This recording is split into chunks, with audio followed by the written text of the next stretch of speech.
In the crowded streets of Athens, among the temples and columns, lived a man who possessed nothing but a cloak, a staff, and a knapsack. He had no home, no servant, and no ambition for wealth. His bed was the ground, and his ceiling was the sky. His name was Diogenes, and he made of poverty a weapon more potent than any coin in a statesman's treasury. Far from bemoaning his lack of material goods, Diogenes considered his poverty his greatest wealth, for he believed that the road to true freedom was obstructed not by enemies or governments, but by the chains we forge from our possessions. Diogenes did not preach about the evils of money as a moralist might. Instead, he stripped his own life bare to expose the absurdity of dependence on luxury. When he saw a child drinking water by cupping his hands, he threw away his only bowl. "A child has beaten me in plainness of living," he said. This was not performance for applause. It was the living embodiment of a radical belief that the man who needs least is the man most free. Slaves work to serve their masters, but men who serve their desires are no different, Diogenes taught. A man who is ruled by the need for comfort, food, reputation, or gold is in chains, even if he walks free in the marketplace. The common man trembles at the thought of lacking food or shelter, but Diogenes scoffed at the notion.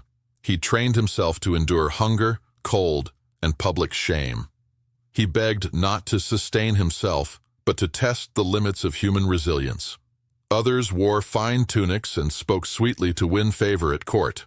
Diogenes wore rags and barked at flatterers, embracing the name dog as a title of honor. The dog, after all, needs little, fears nothing, and speaks its mind. It is faithful to its nature and does not pretend to be more than it is.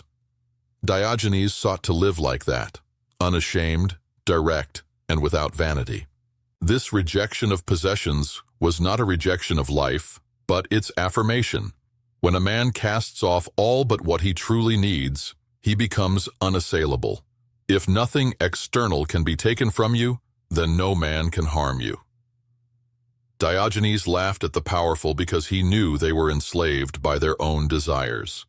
The king fears losing his kingdom. The rich man fears thieves.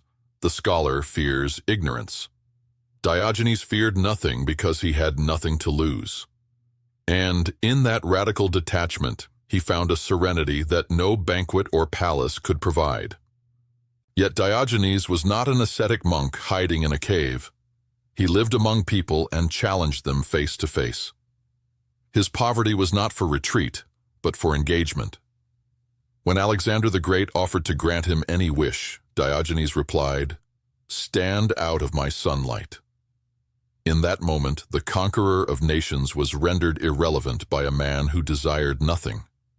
That answer echoed louder than any sword or crown. It declared that the man who is self-sufficient has more power than the man who rules the earth. Diogenes teaches us that wealth is not found in possessions, but in the capacity to do without them. His life is a brutal mirror, showing us how much we fear the loss of our comforts and how we mistake them for necessity.